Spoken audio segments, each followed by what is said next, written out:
We're going to take a look at some other stories. Oh, the heat is on, Evan. The heat is on. Carol, the heat's always on. I know that. All right, last January, a psychic in British Columbia made headlines. He led investigators to the body of a missing hiker named Kimberly Sargent. Norm Pratt succeeded where search dogs, where helicopters and infrared heat detectors had failed. It's not exactly all in a day's work for Pratt. It was the only time in years of work that he actually found a missing person. But the missing, it turned out, don't always want to be found. They want those who are left behind to heal, and that's where Pratt comes in. Our producer Marco Mascarin and our video journalist Peter Wall took a journey with Pratt a few months ago.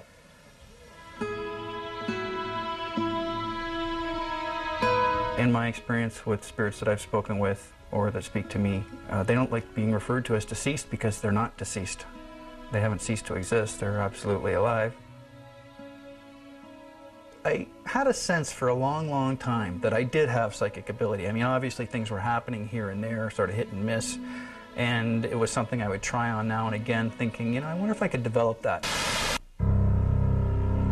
About 10 years ago, a boy went missing from Vancouver Island. His face is on posters across the country. Michael is one of more than 1,700 children listed on the RCMP's National Registry of Missing Persons. The police had nothing to go on, like there were no witnesses. He just went missing from a playground.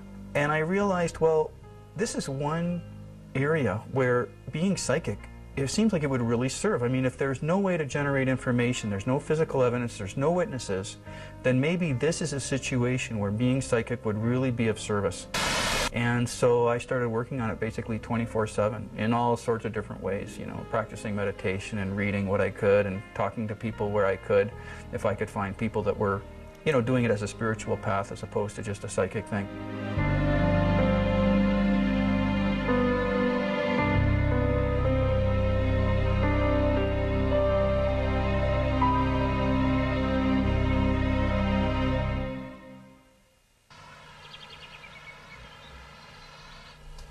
Okay, well, we are coming. We're still in Salmo.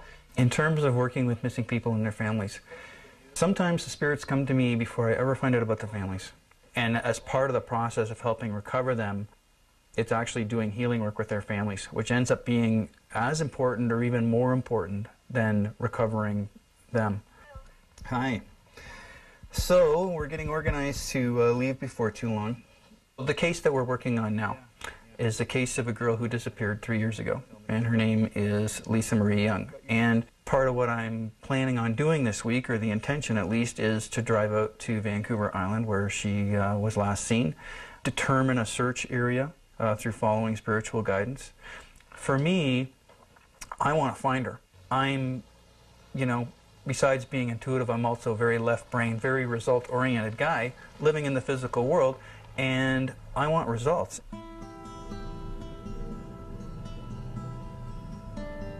Spirit people communicate mostly through feeling. It's not an exact science. This is a process of trying to decipher what these feelings are, what the intention is, to know what a spirit's saying. It's not always as easy as just hearing words.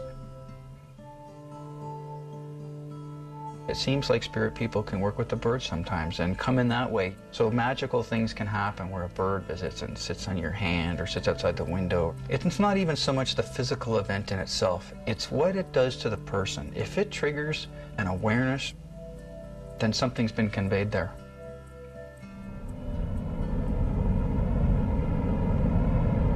Well, this afternoon I'm headed out to Grand Forks from Salmo, which is about an hour and a half away. And I'm going to be dropping in on a family there who had a daughter go missing 22 years ago. And despite the fact that it's been 22 years since she was reported missing, for this family in many ways, it's yesterday. The mother was telling me that she really felt her daughter could still be alive, which after 22 years you kind of wonder. And certainly if I got in my brain about it and rationalized it, like the police have, and said, no, it's probably not possible, you know, she must have been murdered or something. When the mother told me that, I felt what I call an affirmative vibration. It's like having a little shock of electricity go through your system, and it, you know, on a physical level, it's like it comes in through the top of my head and just goes right through my body, and I've learned over time what that means. And what it means for me is that it's an affirmation that I'm hearing the truth, that what I'm hearing is valid, and it's like a spiritual energy that comes in and just charges me and says, yes. This is Joanne in the picture here? Yeah. I would just call it a possibility, and I would never want to give you false hope, and all I'm really doing is confirming what you feel for yourself. But I think you're right. I think there is a possibility that she's alive. When they contact me and they tell me about a missing person, if that person has gone into spirit, chances are I'm going to pick up their spirit. In the case of the girl that's been missing for 22 years, I haven't picked up her spirit in that way. Instead, I've picked up guidance. And the guidance would suggest that she's alive, that there is a very good possibility that she's alive. Now, that's not definitive, but I like that feeling. I'm glad that I met you. Yeah, thanks for having me. Thanks. And I will, get in touch with you either on the way back, or if I'm not able to do that for some reason, I won't keep you waiting. I'll call you in about a week or so and kind of let you know what's going on or what's happening next. I'm on my way right now to meet a mother of a boy that's been missing for 2 years, the guy from Pitt Meadows, Martin Belfer. And part and parcel of doing this work is being attuned, having an open heart and being ready and receptive. And right now, I'm picking him up big time. When I pick up spirit people, even ones who in the physical world are considered missing, they often aren't interested in being found. Give me a hug. How are you? I'm good. How are you? It's nice to see you. What they do care about is the people here. It's amazing to me. It's always about that. It's always about love. It's always about, are the people here that they've left behind, that they're still connected with, are they still growing? So, Lynn, this isn't, I don't think, what it looks like, but we got bones right off the bat. So, like, this obviously was a cow pasture or something. It looks like a femur, but it's a pretty heavy femur, so I'm guessing it's a big animal. But, once I start finding bones, I find bones.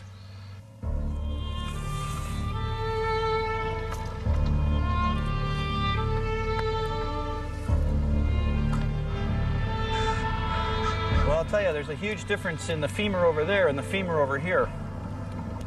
So if that's the femur of a cow or a horse, what's that brown bone over there? That's a whole different date. These are blanched white, and the one over there is very brown. Hi, is Sergeant Diddican? Actually, I just phoned the line and there was no answer. Would there be any chance of getting a hold of him right now? I phoned the RCMP detachment and talked to the detective in charge, and then they sent out a major crimes unit right away to look at the bone, and in so doing, they determined that this is worth following up on. They're going to get a forensic anthropologist out here right away, take a look at the bone, go from there. And I've told them, that could be animal, but it's an indicator.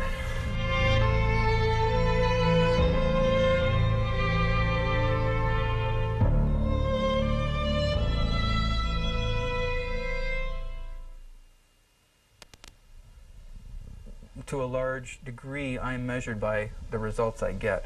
So the best I can do is just be open to receiving whatever information starts to surface in my awareness or in my heart or through, a psychic vision or a dream or whatever, because communication really can come in a limitless number of ways. How are you? Oh. Are you hanging in? Mm-hmm. Yeah, good. I felt good on the radio. Well, good. I'm glad you're happy with it. Yeah. Mama! How are you? Nice to see you. Hi there. Hi, Faye. Nice to see you again. Nice to see you, too. This week, Lisa Marie wasn't speaking to being found. She wasn't speaking to the end of her life. Hey, Faye. I'll take a hug. I knew her intention was around doing healing work with her family. Daily news. Holy smokes, you get a big vibration when I look at this. It's really neat how it works, because the spirits just love to be acknowledged. I mean, it makes them real for people, and that's really important. We have this myth that when people die, they're gone, and it's so not like that. Her focus is recognizing that her family is hurting, and that's not abnormal, but at the same time, she recognizes what the truth is. She recognizes what needs to happen. For people to put up wherever they would and stuff like that. Well, that's a great way to get them spread around.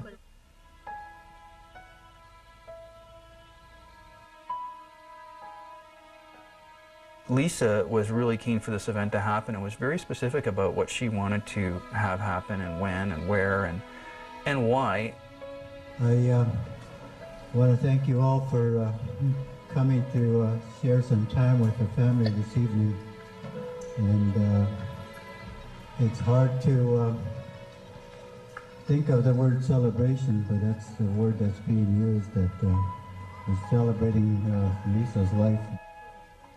The spirits were actually asking for it to be a celebration of all life, not just human life, not just Lisa Marie's life, but actually spiritual life as well. My name is Norm, and I'm here assisting the family with the search effort for Lisa. One of the things that I do is I not only acknowledge the spirits, but I try to give the spirits a voice sometimes for those that aren't hearing them and say they're thanking you as well. So on their behalf, thank you very much for being here. Thank you very much for being open, supporting Lisa's family, who cherish this kind of an experience to have people come out and support them. And the spirits love it as well. So thank you very much.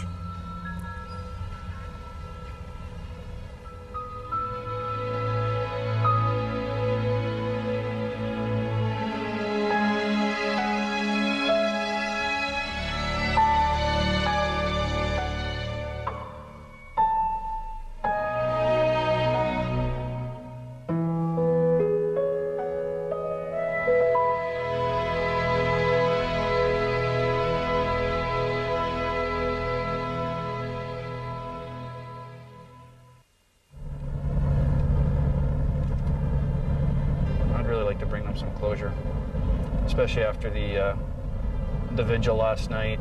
I still don't have all the details around what happened to her, although I've got a pretty good sense that it was a sexual assault that ended in her death.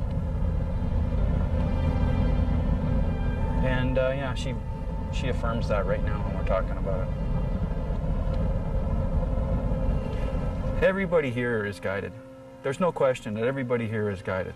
We're all connected. We're in bodies, big deal. Okay? There's lots of spirits here that aren't in bodies, and we don't all see them, but you guys have all had feelings of presence around you. You know what it is. You know what it's like. And that's intensified right now because our intention is to go and work with spirits. We want to recover the body of a spirit.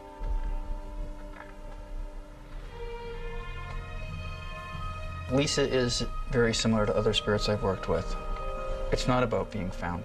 It's not about talking about the perpetrator who killed her.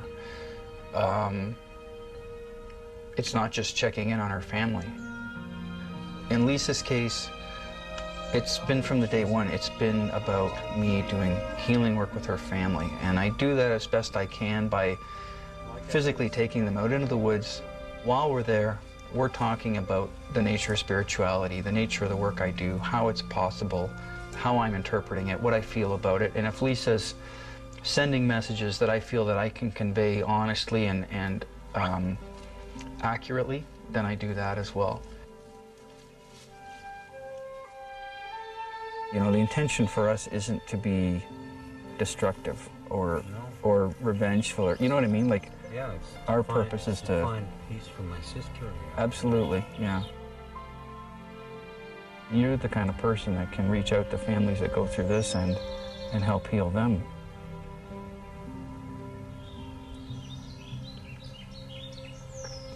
And you don't want to forget that, because that's a real valuable lesson. It's a fascinating story and a fascinating area. We'd like to hear your thoughts on that story. Have you ever had a psychic experience, a spiritual experience, something that you can't explain, a connection with someone who's passed? A lot of people have.